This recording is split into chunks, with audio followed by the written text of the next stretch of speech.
Hello and welcome to the programme. Youth unemployment and turbulence in the labour market have increased significantly in recent years, a trend observable not only in Ukraine but also in other European countries. This means that when today's young people get to the pension age, they are prone to be more exposed to the risks of poverty and social insecurity. So what can modern youth do to decrease this risk? And can pension reform help with that? Well, I'm pleased to say joining us in the studio to discuss this is Olga Nikolaeva. She's a research associate at the Kiev School of Economics.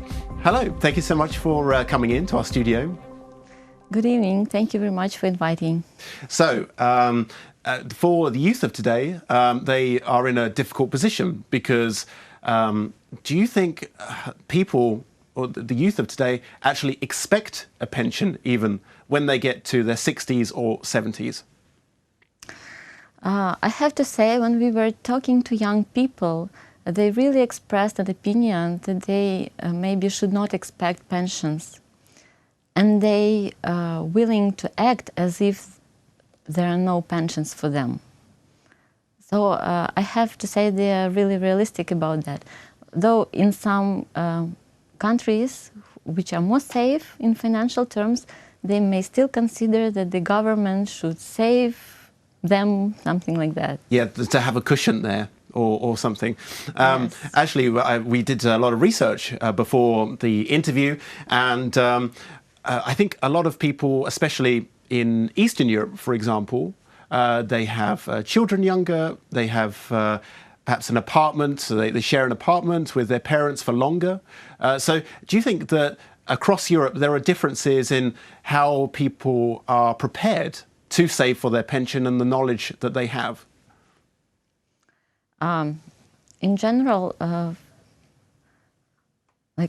financial literacy for young people is a problem in Europe, which they consider important. But also, really, there are differences in how people, young people, transfer from school to work, how they stay with their parents. Like in Italy, it's even a problem which they discuss for children to leave parental home. And savings behavior is different. So what sort of strategies are there to help younger people prepare for the age of the pension? These strategies are very different across different countries. Many still have this solidatory. Okay. Yes. Yeah. So they have perhaps an old view of Yes. what the system should provide them. Yes, Okay. but also they have this savings part. I can't say that all young people understand this.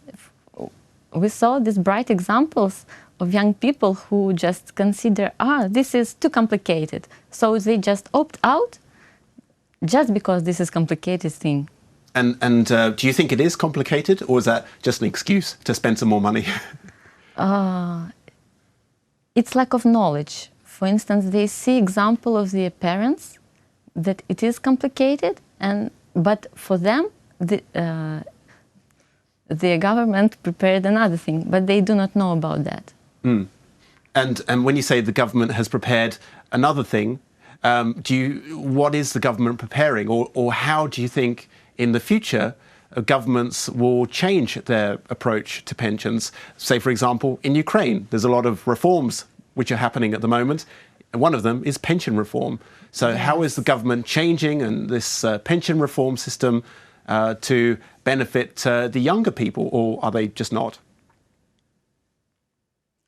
I think the pension reform in October 2017 aimed to stabilize pension fund, state pension fund.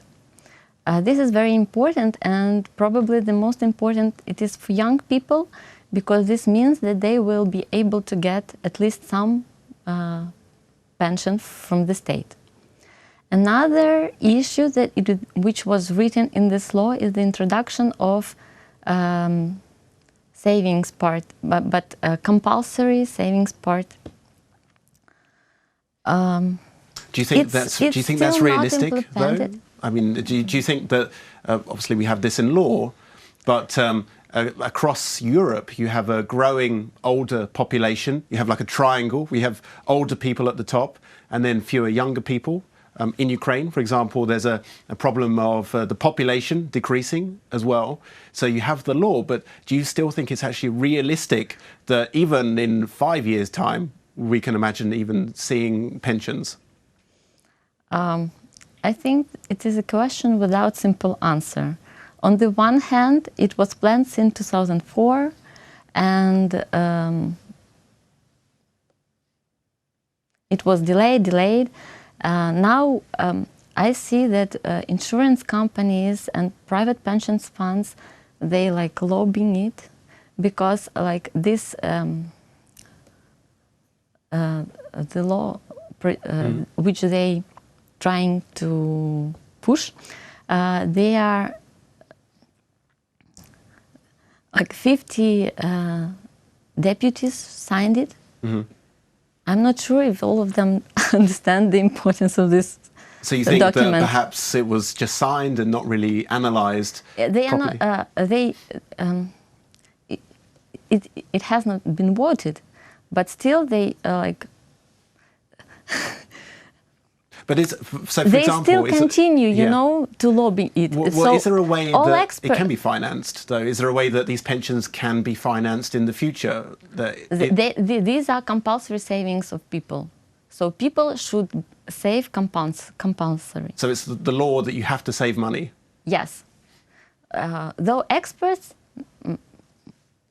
like all of them at least, which I met, were against it. Because the question is whether it is safe, and also it's not like the only problem of aging population, but it was also a problem of these pension funds, which lost lots of assets during the financial crisis. So the question whether you still, if you save, if you still see the so it's a question of trust, almost. Then no, I would not say it's just trust. It's like the question of financial stability of the country, rule of law. So this pension system. It plays into the bigger picture when we talk about rule of law, about the reforms. Definitely. First of all, this broader context is very important for successful pension reform. Yeah, and in your studies that you've done in the past, what are the main factors behind people saving? Like, what should people do? How can people be prepared to save? I mean, this is interesting for me, actually, because I don't have too much money saved. But what sort of strategies would you advise, or what analysis have you made and conclusions? How to make young people save? Yeah. I think this financial literacy at school is important. And also, for instance, some countries have this like a day when even children can go to a bank and save money and make a deposit there. So I think these things are important. And also one of the most successful was in UK, where you have the ability to opt out, but automatically you're rolled in. Yeah. So, but this is also not compulsory, and I think it is important, because nowadays the reform proposed compulsory for everyone, and even I'm an economist, and when I'm considering a pension fund, I find it risky. I don't know. Now there are no good regulation for like law. You're not protected. Maybe law is good, but the regulator is weak.